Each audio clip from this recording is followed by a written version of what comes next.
Hello everyone. तो जैसे कि अभी हम आपको यहाँ पे बताने वाले हैं कि मेकिंग ऑफ कंक्रीट कैसे बनाते हैं। ठीक है, तो इसके लिए जैसे कि हम पहले भी आपको बता चुके हैं, दो मेथड लगाते हैं अपन, जो नॉमिनल मिक्स और डिज़ाइन मिक्स। ठीक है, तो यहाँ पे और भी अच्छे से यहाँ पे थोड़ा सा चर्चा करेंगे और थोड़ा और भी चीज़ बताएंगे इसके ऊपर। इससे पहले वैसे हम आपको बता चुके हैं, लेकिन इसमें भी बताएंगे आपको कि कैसे एक्चुअल में करते हैं। तो कंक्रीट इज़ मैन्युफैक्चर्ड और mixed in proportion with respect to cement quantity. There are two types of concrete mixes, that is nominal mix and design mix. जो प्रोपोर्शन होता है वो सीमेंट के अकॉर्डिंगली फिक्स होता है। ठीक है ना, सीमेंट का वेरिएशन रहता है। ठीक है, तो इसमें nominal mix and design mix. Nominal mix is used for normal construction work as a small residence building most popular nominal mix are in the ratio 1:1:2। तो अपन जो नॉमिनल मिक्स है, नॉमिनल मिक्स को अपन यूज़ करते हैं, है ना, normal छोटे मोटे कामों के लिए। उसके बाद design mix concrete are those for which mix proportion are finalized based on various lab test on cylinder और cube for its compressive strength। और जो ये डिज़ाइन मिक्स होता है, इसका जो प्रोपोर्शन को फाइनलाइज किया जाता है डिफरेंट लैब टेस्ट परफॉर्म करने के बाद। डिफरेंट सिलेंडर बनाते हैं, क्यूब कास्ट करते हैं और उसका कंप्रेसिव स्ट्रेंथ चेक करते हैं। This process is also called a mix design. वही है, डिज़ाइन मिक्स और मिक्स डिज़ाइन सेम चीज़ है। This test are conducted to find suitable mixed based on locally available material। और ये जो test are conducted to finalize suitable mix based on locally available material to obtain a strength design। a design mix offer economy on use of ingredients। तो ये क्या होता है, जो locally available material है उसके हेल्प से हमको जो डिज़ाइन स्ट्रेंथ चाहिए वो स्ट्रेंथ कैसे अचीव करेंगे, उसके लिए कौन सा प्रोपोर्शन फाइनलाइज करना है। तो इसके लिए ये डिज़ाइन मिक्स किया जाता है। और ये जो है जो इकोनॉमी है इंग्रेडिएंट्स का, जो उसका जो इकोनॉमी पे भी डिपेंड करता है। मीन्स इकोनॉमी को भी वो जो इकोनॉमिकल रहता है। इकोनॉमिकल किस रिस्पेक्ट में, कि अपन को कितना चाहिए, अपन ज़्यादा उसमें एक्स्ट्रा मटेरियल नहीं यूज़ करके जितने में अपने काम हो जाएगा, जितने में वो स्ट्रेंथ आ जा रहा है वो उतना ही मटेरियल यूज़ करेंगे by the help of this test. ये टेस्ट सब परफॉर्म करने से पता चलता है। ठीक है, one suitable mix proportion are known, then its ingredients and are mixed in the ratio as selected. और उसके बाद एक बार हमको पता चल जाता है प्रोपोर्शन, तो उसके बाद उसी प्रोपोर्शन से इंग्रेडिएंट सबको मिक्स करते हैं।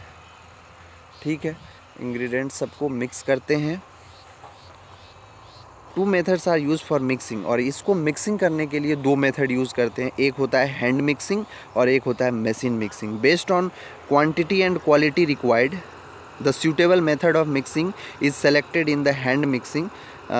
Each ingredients are placed on a flat surface and water is added in required quantity to mix and produce fresh concrete. ठीक है, उसके बाद हम जब मिक्सिंग करते हैं, हैंड मिक्सिंग के लिए भी जो अपना रेशियो दिया रहता है उस रेशियो के अकॉर्डिंगली हम मटेरियल को लेते हैं और फिर उसको मिक्स करते हैं एक प्लेन सरफेस पे।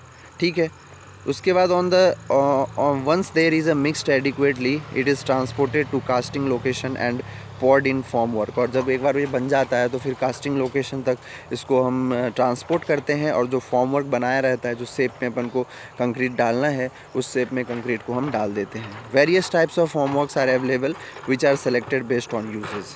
ठीक है, ये तो फॉर्मवर्क है, फॉर्मवर्क जैसा अपने को चाहिए उस हिसाब से अपन सेट करते हैं और वहाँ पे कंक्रीट पोर करते हैं। Poured concrete is allotted to set in formwork for a specified time based on types of structural member to gain sufficient strength. और उसको फॉर्मवर्क में कुछ एक पार्टिकुलर डेज, जैसे कि 7 डेज़ या कभी कभी तो 24 आवर के बाद भी हटा देते हैं।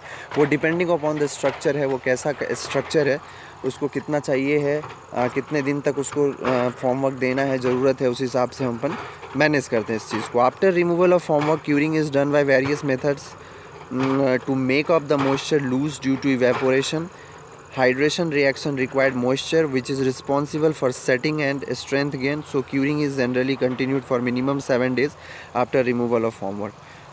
और जब हम फॉर्मवर्क को हटा देते हैं तो उसके बाद जो हीट ऑफ हाइड्रेशन होता है, जिसके कारण से जो ये हार्ड मैट्रिक्स बनता है, जो ये अपना मटेरियल है एक दूसरे से बाउंड होता है, इस मेथड को इसको अचीव करने के लिए एक हीट ऑफ हाइड्रेशन, वहाँ पे केमिकल रिएक्शन होता है कंक्रीट के अंदर, और उसके लिए अपन को वाटर का ज़रूरत पड़ता है।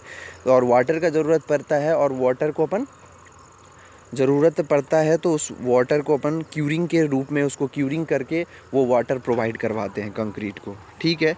और मिनिमम 7 डेज़ तो करते ही हैं, लेकिन इसको 7 डेज़ नहीं, इसको मेनली 28 डेज़ का रहता है रिकमेंडेशन कि अपन 28 डेज़ तक इसमें फुल क्यूरिंग करें, है ना। उसके बाद वो क्योंकि 99% स्ट्रेंथ अचीव कर लेता है इसलिए, ठीक है। तो अब इसका स्टेप देख लेते हैं, स्टेप्स ऑफ कंक्रीट कंस्ट्रक्शन कैसा रहता है, ये स्टेप भी देख लेते हैं एक बार। The construction steps are select quantity of material for selected mix proportion. जो भी मिक्स प्रोपोर्शन है उस प्रोपोर्शन के लिए आपको जितना मटेरियल बनाना है तो उससे डिवाइड करके अपन निकाल लेते हैं कि अपने को कौन सा मटेरियल कितने क्वांटिटी में लगना है, तो उसको ले लेते हैं। उसके बाद उसको मिक्सिंग करते हैं। मिक्सिंग करने के बाद उसका वर्केबिलिटी चेक करते हैं।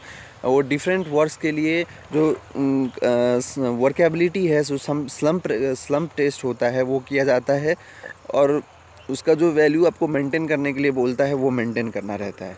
फिर उसके बाद उसको ट्रांसपोर्ट कर देते हैं। ट्रांसपोर्ट करने के बाद pouring in framework for casting, जो फॉर्म वर्क रहता है या फ्रेमवर्क भी उसको बोल सकते हैं, उसमें अपन पोर कर देते हैं। उसके बाद वाइब्रेशन फॉर प्रॉपर कंपैक्शन, उसके बाद वाइब्रेशन भी करते हैं ताकि नीचे कोई हनीकम्ब ना बने, इसलिए उसको प्रॉपर वाइब्रेशन करते हैं। उसके बाद removal for form work after suitable time, उसके बाद जो है फॉर्म वर्क का जब वो कंक्रीट सेट हो जाता है उसके बाद हम फॉर्म वर्क को रिमूव कर देते हैं, और रिमूव होने के बाद जो है curing member with suitable method and required time, और जब तक मीन्स 28 डेज तक तो करना रहता है उसको क्यूरिंग, फिर उसको क्यूरिंग कर लेते हैं। तो यही स्टेप्स है, यही प्रोसेस है कंक्रीट वर्क का, ठीक है। तो इस वीडियो में इतना ही। Thank you very much.